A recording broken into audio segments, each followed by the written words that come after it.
Hello students. So last में हम लोगों ने लॉस तक देखा था। अब हम देखेंगे purchase. Goods are purchase in the business, यानी जो सेलिंग के लिए हम जो गुड्स परचेज करते हैं उसको हम परचेज बोलेंगे, और जो परचेज किया हुआ गुड्स उसको जब हम सेल करेंगे तब उसको सेल्स बोलेंगे। ओके लेकिन जितना गुड्स हम लोगों ने बिजनेस में रखा था, जो लाए थे परचेज करके, और उसमें से जो रिमेनिंग बचा जब सेल करते हुए तब, यानी जो रिमेनिंग जो गुड्स बचा है उसको हम स्टॉक बोलेंगे, उसको गुड्स नहीं बोलेंगे। Okay next one, debtors.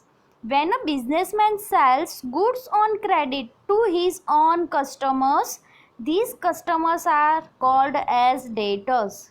यानी क्या बोला है कि व्हेन अ बिजनेसमैन, यानी जो है बिजनेस का owner, sells goods on credit, यानी वो क्या कर रहा है, सेलिंग कर रहा है गुड्स की ऑन क्रेडिट पे, यानी कि कोई कस्टमर आया है, वो आपसे गुड्स परचेस कर रहा है लेकिन आपको मनी नहीं दे रहा है, तो आप उसको क्या बोलोगे, क्रेडिट परचेस। ओके तो ऐसे ही समझ लो कि हम लोग बिजनेसमैन हैं, तो हम लोग क्या कर रहे हैं, क्रेडिट पे गुड्स सेल कर रहे हैं, तो जो सामने वाला कस्टमर था ना, तो वो हमारे लिए बन जाएगा डेटर्स।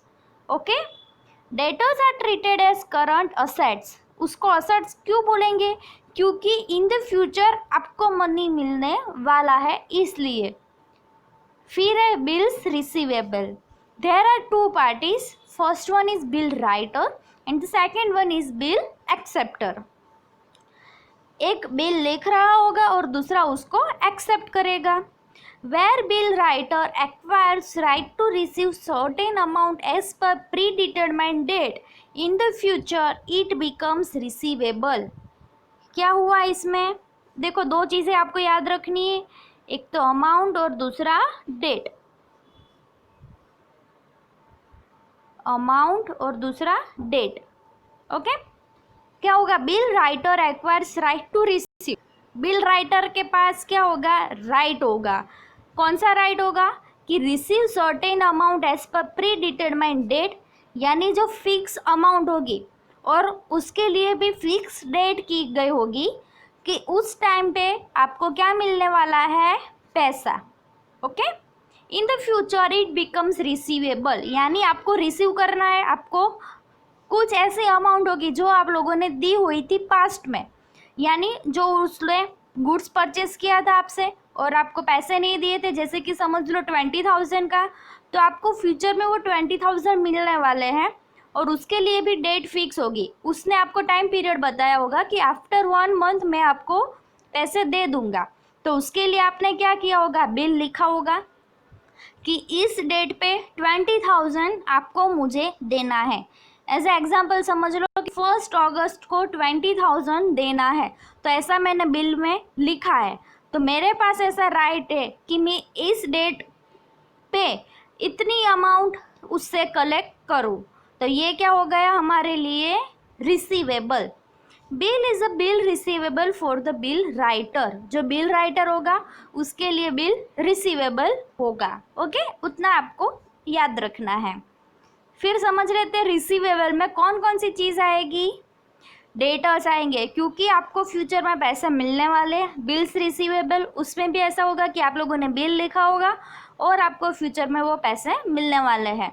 आउटस्टैंडिंग एक्सपेंस, जैसे कि कमीशन आपको मिलेगा, फिर है रेंट, इंटरेस्ट, वो सारी चीज़ें क्या है, आपको पैसे मिलने वाले हैं इन द फ्यूचर में, तो वो हमारे लिए बन जाएगा रिसीवेबल। फिर है नेक्स्ट लोन।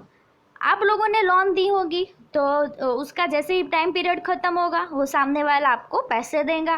फिर एडवांसेस, यानी उसने ऑर्डर किया होगा तो आपको एडवांस भी दिए होंगे, तो वो आपके लिए क्या हो गया, रिसीवेबल, क्योंकि आप लोगों ने वो पैसे रिसीव किए हैं इसलिए। ओके तो समझ में आ गए, ये सारे एग्जाम्पल थे रिसीवेबल के। अब नेक्स्ट देखते हैं creditors. A person from whom goods are purchase on credit. पहले डेटर में क्या था कि कोई हमसे क्रेडिट पे परचेस कर रहा है, लेकिन यहाँ पे क्या आएगा कि हम क्रेडिट पे परचेस कर रहे हैं। हम परचेस तो कर रहे हैं गुड्स, लेकिन उसी टाइम पे कैश नहीं दे रहे हैं, तो ये हमारा क्रेडिट ट्रांजेक्शन हो जाएगा और ये हमारी क्रेडिट पे हम लोग परचेस कर रहे हैं। ओके, तो हम क्या बन जाएंगे अब? Creditors. Creditors are treated as current liability. ऐसे क्यों करंट लायबिलिटी बोला जाता है? क्योंकि आपके सिर पर रिस्पॉन्सिबिलिटी है कि आपको इन द फ्यूचर में मनी किसी को देना है, इसलिए उसको लायबिलिटी बोलते हैं। फिर है bills payable. There are two parties, bill writer, bill acceptor. Same ऊपर जैसा, लेकिन यहाँ पे सिर्फ चेंज ये होगा कि यहाँ पे आप लोग बिल राइटर नहीं हो, यहाँ पे आप लोग बिल एक्सेप्टर हो। Okay, bill acceptor accepts responsibility to pay certain amount as per predetermined date in the future, it becomes payable. यहाँ पे आपको किसी को पैसा देना है, यानी बिल कोई और लिख रहा होगा क्योंकि उसको पैसा रिसीव करना है, यहाँ पे हमको तो देना है, इसलिए जो रिसीव करेगा वो बिल लिखेगा और उसमें वो डेट भी बताएगा और कितनी अमाउंट है वो भी बिल में लिखेगा। और अब वो क्या होगा? वो बिल हमको देगा, तो अब वो बिल है हमको एक्सेप्ट करना है। ओके, तो यहाँ पे हमको रिस्पॉन्सिबिलिटी मिल गई कि आपको फ्यूचर में अमाउंट जो दी गई है वो पे करनी है, इसलिए वो बन जाएगा बिल्स पेएबल। समझ में आ गया guys? Okay, and the last one is payables. Any amount to be paid by the business person in the future to any person is non payable. आपको ऐसी फिक्स अमाउंट है जो इन द फ्यूचर में आपको पे करनी है, तो वो आपके लिए बन जाएगा पेएबल्स। जैसे कि creditors, bills payable, outstanding expense such as salary, wages और एनी अदर एक्सपेंसेस। तो ये सारे एग्जाम्पल हो गए आपके पेएबल्स, क्योंकि इन सभी चीज़ों में आपको मनी इन द फ्यूचर में पे करना है, इसलिए।